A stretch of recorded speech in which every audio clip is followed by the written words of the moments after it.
et on a dans le présent le contrôle de l'attention pour arriver à faire des choix. Moins on fait attention, et plus on se trouve sur une trajectoire dans le présent qui est déterministe, parce qu'on n'arrive pas à détecter les choix qui se trouvent devant nous, on est comme ça, et donc on ne voit pas où on va, on ne remarque pas que tiens, il pourrait être intéressant d'aller à gauche, ou de parler à quelqu'un, ou voilà. Alors que si on fait attention, on s'aperçoit que il y a une myriade de choses qu'on pourrait faire, et pour peu qu'on se fie à notre intuition, ou à nos émotions, à la foi. L'émotion nous guide à travers la joie, la foi, l'intuition, qui sont des vibrations.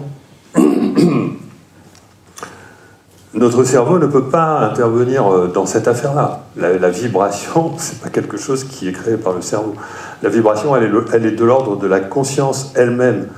Notre cerveau ne peut générer que notre mental, c'est-à-dire notre raison, notre raisonnement, notre intégration dans la société, notre système de croyances, notre personnalité, nos jugements, nos croyances sont sous le contrôle du mental, sont sous le contrôle du cerveau. C'est ça qui détermine nos choix. C'est ça qui fait que finalement on ne choisit rien. Parce qu'à partir du moment où on est sous le contrôle de notre cerveau, c'est-à-dire de notre personnalité, de nos croyances et de nos jugements, on est sous un déterminisme qui fait qu'on va faire des choix qui ont déjà été faits par notre tunnel de vie. Votre état de conscience, votre conditionnement par jugement, personnalité, croyance, ne crée pas ce qui vous arrive maintenant, là, et le reste n'existe pas encore.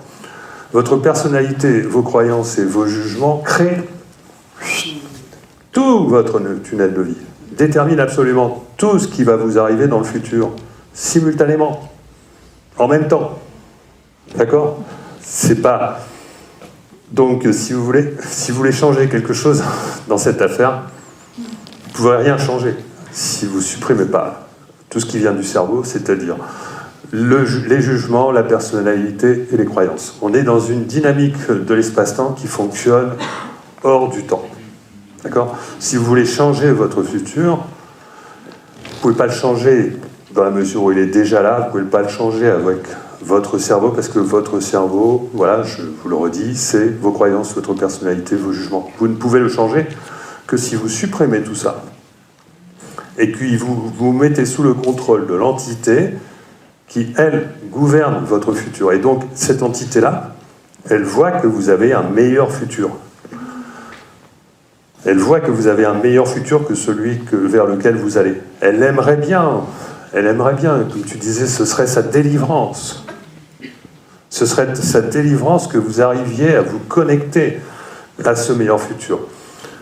Eh bien, si vous supprimez croyances, personnalité, jugement, par l'intermédiaire du lâcher-prise, du détachement et de la confiance, il suffit de ça, rien d'autre. Paf, ça y est, elle vous connecte.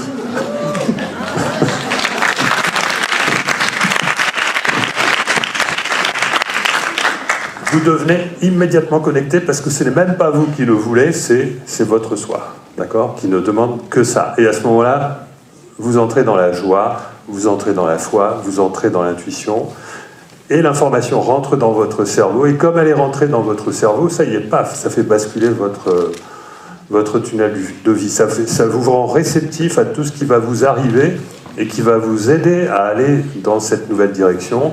C'est ça qui explique les synchronicités, mais je ne vais pas insister là-dessus ce soir, parce que je le fais déjà bien souvent.